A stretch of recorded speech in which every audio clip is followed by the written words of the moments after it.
Hello everyone.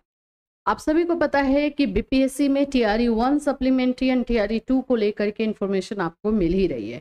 TRE 1 के बच्चे जिन जिन लोगों ने अभी अपना डीवी करवा लिया है, आप सभी को बधाई हो, कॉन्ग्रेचुलेशंस। हम इसमें वीडियो नहीं बना पाए, उसके लिए आपसे सॉरी, लेकिन एटलीस्ट आप लोगों का जो मतलब एक तरह से आप लोगों को जो रोका गया था, जो इंसाफ आपको मिल रहा है। इसमें कुछ प्रॉब्लम आ रही है डॉक्यूमेंट्स को लेकर। अभी कल भी और इसके पहले भी आप लोग जो है लगातार कॉल कर रहे थे कि इसमें कुछ आप लोगों को सैलरी स्लिप मांगा जा रहा है, बैंक अकाउंट मांगा जा रहा है, ये हम कैसे दे दें। तो देखो, ये सारे इश्यूज तो चल ही रहे हैं और ये कुछ लोग जो होते हैं ना कि जो नहीं करवाना चाहते हैं, उनका ड्रामा है, लेकिन इससे आपको डरने वाली बात नहीं है, सब आप लोग का सही हो जाएगा। आज वेस्ट बंगाल को लेकर के भी बात करेंगे। वेस्ट बंगाल वाले बच्चे के लिए भी जो है नोटिस जारी किया गया है, उसको लेकर वो भी आप लोगों ने हमें सेंड किया है, उस पर भी क्वेश्चन किया है, उसको भी बात करेंगे। टीआरई 2 का रिजल्ट अब कब तक आएगा? जब टीआरई 1 हो चुका है तो टीआरई 2 कब आएगा? इन सभी चीज़ों पर आज इस वीडियो में हम बात करने वाले, स्पेशली फॉर हमारे एनआईओएस डीएलएड के बच्चे जो हमारे साथ स्टार्टिंग से जुड़े हुए हैं। सो फ्रेंड्स, चैनल पर पहली बार विजिट कर रहे हो तो चैनल को सब्सक्राइब कर लेना, बेल आइकन को हिट कर देना। यहाँ पर आपको हर तरह की vacancies, government, private vacancies, BEd, DElEd, CTET, MEd, इन सभी के क्लासेस प्रोवाइड किए जाते हैं। ज़्यादा इन्फॉर्मेशन के लिए आप हमारे ऑफिशियल ऐप कैटलिस्ट सोनी पर विजिट कर सकते हो। देखो, एनआईओएस डीएलएड में टीआरई 1 सप्लीमेंट्री डॉक्यूमेंट वेरिफिकेशन हुआ है। कहीं कहीं से कुछ मैसेजेस किए थे बच्चों ने कि मैम यहाँ पर हमारे साथ इशू हो रहा है कि बैंक अकाउंट मांग रहे हैं। बैंक अकाउंट कहाँ से दे, हमारा पैसा हाथ में मिलता था। और ये एक ना कॉमन सेंस की बात है। प्राइवेट स्कूल में जितने भी बच्चे पढ़ाया करते थे सभी को हाथ में ही मिलता था। इवन मैं खुद उस स्कूल के प्रिंसिपल रह चुकी हूँ। हम लोग जो भी पेमेंट डिस्ट्रीब्यूट करते थे, बच्चों को जो भी दिया जाता था, वो सभी के सभी जो है हाथ पे दिया जाता था, कैश इन हैंड ही होता था। फिर ये पता नहीं कहाँ से कौन लोग जो है लेकर के ये सारे मुद्दा उठा देते, बट ये ज़्यादा दिन तक ये मुद्दा चलने वाला नहीं है, इससे कोई इशू नहीं होगा। जितना डॉक्यूमेंट्स है आपके पास वो लेकर जाइए और डॉक्यूमेंट वेरिफिकेशन अपना करवाइए, ठीक है। अभी ये तो टीआरई 1 का मामला लगभग सॉर्ट आउट है, खत्म है, उसमें कुछ ज़्यादा नहीं बचा है। अब बच गया है टीआरई 2। टीआरई 2 का रिजल्ट भी जल्द देखने को मिलेगा। मैंने आप लोग को पहले ही बताया था, टीआरई 4 स्टार्ट करने से पहले ये जितने पेंडिंग मामले हैं ये सब बीपीएससी को खत्म करना होगा। चाहे वो टीआरई 1 का मामला हो, टीआरई 2 का मामला हो, टीआरई 3 ऑलरेडी खत्म हो चुका है, पता चल चुका है उसका। तो ये मामला खत्म करेंगे ये लोग और साथ साथ में अपना स्टेट लेंगे और साथ ही साथ में आपको फिर उसके बाद ये सारा मामला होने के बाद टीआरई 4 होगा।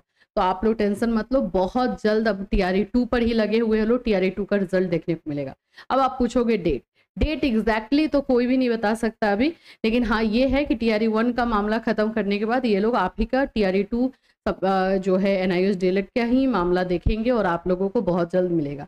थोड़ा सा पेशेंस और रखिए, इतने दिन आपने वेट किया, थोड़ा कुछ और पेशेंस रखिए और जैसे ही इन्फॉर्मेशन आएगी तो बिल्कुल हम आपको अपने चैनल के माध्यम से इन्फॉर्म करेंगे। दूसरा मामला जो है हमारा वेस्ट बंगाल से है, जो कि आप लोगों ने सेंड किया है और एक्चुअली में ये भी सीरियस मामला है। देखो, ये लोग ना पता नहीं कि एनआईओएस वाले ही बच्चों से इनको प्रॉब्लम है क्या। ऐसा लग रहा है कि वो फालतू के फोकट में ही ऐसे ही आ गए। भाई, उन्होंने वो कोर्स किया है, अपने काम को करते साथ, वो अपने जॉब में थे, वो करते साथ इस कोर्स को कंप्लीट किया है उन्होंने। इस बात का रिस्पेक्ट ना हो करके यहाँ पे ड्रामा ही चल रहा है। वेस्ट बंगाल से जो है नोटिफिकेशन निकाला गया है और यहाँ पर भी आप बुलाया गया है डॉक्यूमेंट्स के साथ, लेकिन यहाँ पर जो एप्लिएंट्स थे, यानी कि जो भी इसमें जुड़े हुए थे इस केस में, उन्हीं को बुलाया गया है। अब बात यही आ गई है कि जो बच्चे नहीं जुड़े हुए थे या फिर जो इसमें पिटिशनर नहीं थे, उनका क्या, वो क्या करें, यही मैसेज आप कर रहे हो। और कुछ डॉक्यूमेंट्स को लेकर के भी इसमें भी इशू है, इतने सारे डॉक्यूमेंट के साथ बुलाया गया है, इसमें भी कुछ डॉक्यूमेंट्स में प्रॉब्लम है, वो भी हम बात कर लेते हैं। सबसे पहली बात कि डेफिनेटली इसमें जो है अकॉर्डिंग टू जो रूल सुप्रीम कोर्ट का है उसके अकॉर्डिंग एप्लिएंट्स को, यानी कि जो भी पिटिशनर थे उन्हीं को बुलाया गया, क्योंकि लिस्ट भी जारी हुआ है। नीचे जो है आप देखोगे लिस्ट भी जारी हुआ है, ठीक है। अब क्वेश्चन ये आ जाता है कि बाकी बच्चे क्या करेंगे, क्या उनको मौका नहीं मिलेगा, क्या वो उसमें पार्टिसिपेट नहीं करेंगे। देखो, रास्ता वही है, फिर से कोर्ट वाला ही रास्ता है। जिन लोगों को मौका नहीं मिल रहा है, अगर वो किसी और केस में पार्टी थे, जैसे हाई कोर्ट वाले केस में अगर पार्टी थे, तो वो सुप्रीम कोर्ट मामले को लेकर जा सकते हैं। लेकिन अगर किसी में भी पार्टी नहीं थे, कहीं पर भी नहीं थे, तो वो जो है डायरेक्ट हाई कोर्ट में इस मामले को लेकर जा सकते हैं। यही है रास्ता। अब पता है कि थोड़ा लेंदी रास्ता है, थोड़ा सा दूर तक ये मामला जा सकता है, लेकिन यही है, अब इसके अलावा और कोई रास्ता यहाँ पे दिखाई नहीं दे रहा है। हाँ, अभी यहाँ पे बात करते हैं डॉक्यूमेंट्स को लेकर। ये बुलाया गया है आप लोगों को, यहाँ पे देख लो। The applicants of the above mentioned petitions, थोड़ा सा मैं आप लोगों को दिखा दूं। Petitions are hereby requested to attend the office of West Bengal Board of Primary Education as per enclosed schedule of time on and 9th June 18 June 9 to 18 जून के बीच में इनको बुलाया गया है, एक्सेप्ट हॉलीडेज, मतलब बीच में संडे या हॉलीडे है तो नहीं। along with the following documents in original and one set of photocopies of all documents for the purpose of verification of eligibility of the applicants। तो आपका डॉक्यूमेंट्स चेक किया जाएगा। इसके लिए डेट आप लोग को 9 जून से 18 जून पता है, ये वेस्ट बंगाल का है, ठीक है। अब इस डॉक्यूमेंट में आप लोग को कहाँ कहाँ इशू है जो आप लोगों ने भेजा है, मैं आपको दिखा देती हूँ। 3 नंबर बता रहे थे बच्चे, 3 नंबर में इशू है, जैसे कि यहाँ पे लिखा हुआ है टेट पास सर्टिफिकेट ऑन और बिफोर 10/8 यानी कि 10 अगस्त 2017 के से पहले या फिर उस डेट में जो है इनको स्टेट या सीटेट का सर्टिफिकेट चाहिए। हाँ, ये सब मामला फंसाने वाला है। ये वाले मामले में टेट पास जो है ये मांग रहे हैं। अब यहाँ पर प्रॉब्लम होगी ही होगी, ऑफ कोर्स इसमें प्रॉब्लम होगी, क्योंकि डीएलएड जब आपका कंप्लीट होता है या फिर आप बीएड कंप्लीट करते हो तब उस समय टेट या सीटेट का फॉर्म भर पाते थे।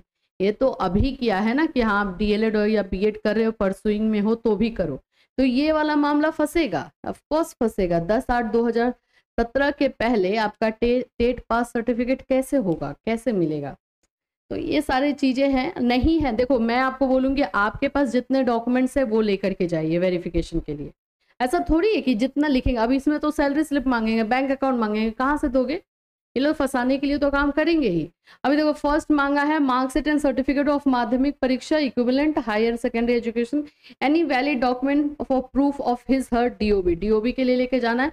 पेपर्स रिलेटेड टू प्रूफ और इन सर्विस, इन सर्विस में आप थे, इसके प्रूफ के लिए अपॉइंटमेंट लेटर, ज्वाइनिंग रिपोर्ट और certificate issued by the school authority और NOC cum certificate of recognition in favour of school, salary statements stating the pay band, basic pay, DA and other allowances of the applicants for last 6 months till July 2017।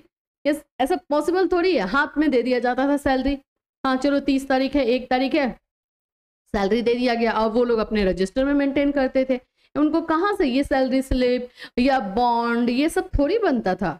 But ये मांग रहे हैं तो आपके पास है नहीं, आपके पास जो चीजें हैं जो ऑथेंटिक है, जो ये प्रूफ करे कि हाँ आप इस स्कूल में पढ़ा रहे थे, वो लेकर के जाओ, उसका आप फोटोकॉपी भी लो, ओरिजिनल भी लो, वो लेके जाओ। बस ये सब इन लोग को बोलने दो। इस पर भी अभी ये लोग ना इसलिए करें कि इस मामले को और खींचेंगे और खिंचाया जाएगा मामला, और कुछ नहीं है कि हाँ हमने जो डॉक्यूमेंट्स मांगा वो नहीं आया। भाई कहाँ से आएगा? सही जेन्युइन चीजें मांगो आप। CPF statement of the applicant as prescribed under PF act rules of GOI। PF act अब इनको पता ही नहीं है कि ये भाई प्राइवेट स्कूल में बहुत सारे मोस्ट ऑफ प्राइवेट स्कूल में PF और ये सब चीजें जो है इनको मिलता नहीं था। 18 months DLED certificate marksheet through NIOS for the applicant, ये आपको करना है। Completed before 1/4/2019। अब देखो यहाँ पर भी प्रॉब्लम है, बताती हूँ मैं। इसमें कुछ बच्चों का सप्लीमेंट लगा हुआ था और उनका अब कंप्लीट 2020 में जाकर के हुआ है। जनवरी 2020 में एग्जामिनेशन था उन लोगों का, तो वो 2020 में जाके कंप्लीट हुआ है। तो क्या वो नहीं भरेंगे? तो सप्लीमेंट्री वाले बच्चे फिर नहीं आएंगे, क्योंकि आपने यहाँ पे डेट डाल दिया है 1/4/2019। तो अब देखो जो भी सब ऐसे बच्चे हैं जो सप्लीमेंट्री वाले हैं, जिन्होंने ही मुझे मैसेज किया, ये स्पेशली मैसेज उन्हीं की तरफ से है, आप जाना जरूर, ठीक है? आपका नाम है, आप जाना जरूर, आप जाकर के अपने डॉक्यूमेंट्स दिखाना, ठीक है? आखिर में लिया तो उन्होंने ही ना, NIOS DLED का ही सप्लीमेंट्री तो उन्होंने ही निकाला ना, कोई और आकर के थोड़ी ना है कि NCT आकर के लेने लगी। Copy of registration slip, primary teachers recruitment, authenticated document for being an applicant, आप इसमें एप्लिएंट थे उसके लिए डॉक्यूमेंट चाहिए। Residence proof certificate, original voter ID, bank statement for the last 6 months till July attested. ये सब इनका ड्रामा है, ये सब ना ये लोग ऐसे ड्रामा कर रहे हैं। बैंक स्टेटमेंट कैसे पॉसिबल है जब हाथ में दिया जा रहा था? फिर भी आप बैंक स्टेटमेंट लास्ट 6 months मांग रहा है। देख लेना, अगर है तो, नहीं है तो छोड़ देना, मैं तो यही बोलूंगी। CPF EPF statement from school, IT return if applicable, जितना डॉक्यूमेंट्स है आपके पास। सबसे देखो इंपॉर्टेंट क्या है कि इन सर्विस आप थे, उसका प्रूफ आपको लेके जाना है। तो आपको लेटर या फिर कोई भी चीज़ ऐसी मिली हो, सर्टिफिकेट भी मिला हो। जैसे कि जनरली ऐसा होता था कि अगर हम किसी प्राइवेट स्कूल में पढ़ा रहे हैं और हम छोड़ते थे, तो पहले से बात होती थी कि हमें एक सर्टिफिकेट दे दीजिएगा हमारे एक्सपीरियंस सर्टिफिकेट के नाम पर। तो वो अगर है वो आप ले लोगे, या फिर एक्सपीरियंस सर्टिफिकेट छोड़ने पर मिलता है। अगर आपने जो है कुछ ऐसा वहाँ पर जैसे ज्वाइनिंग के टाइम में आपने साइन किया हो या कुछ ऐसा हुआ हो, तो वो आप देख लेना। तो आपको प्रूफ देना है कि हाँ आप इस समय इन सर्विस थे, ये मेन है, मेन ये है। दूसरा आप लोगों का DLED का जो सर्टिफिकेट है, 18 months DLED का जो मार्कशीट है, वो सर्टिफिकेट, ये आपका दूसरा है, यही मेन है। इसके अलावा 10th का जो 12th का लगेगा वो अपना दोगे, और वोटर आईडी या जो भी है। बाकी ये सब जो चीज़ें मांगी जा रही हैं, सब कुछ जो है पॉसिबल नहीं हो पाएगा बच्चों से, क्योंकि वो सब इनको मिलता भी नहीं था। अब ये जनरली एकदम गवर्नमेंट स्कूल जैसा समझ रहे हैं, हर प्राइवेट स्कूल गवर्नमेंट स्कूल जैसा तो चलता है नहीं, जहाँ पे हर तरह से अलग अलग रूल के अकॉर्डिंग चलाया जाता है। तो ये सब नहीं पॉसिबल है, जितना है उतना लेके जाएं। और जो कहीं पर भी पेटिशनर नहीं थे और वो अब सोच रहे हैं कि हम कैसे अप्लाई करें, तो उनके पास एक ही रास्ता है, कोर्ट का रास्ता है, और कोई नहीं है।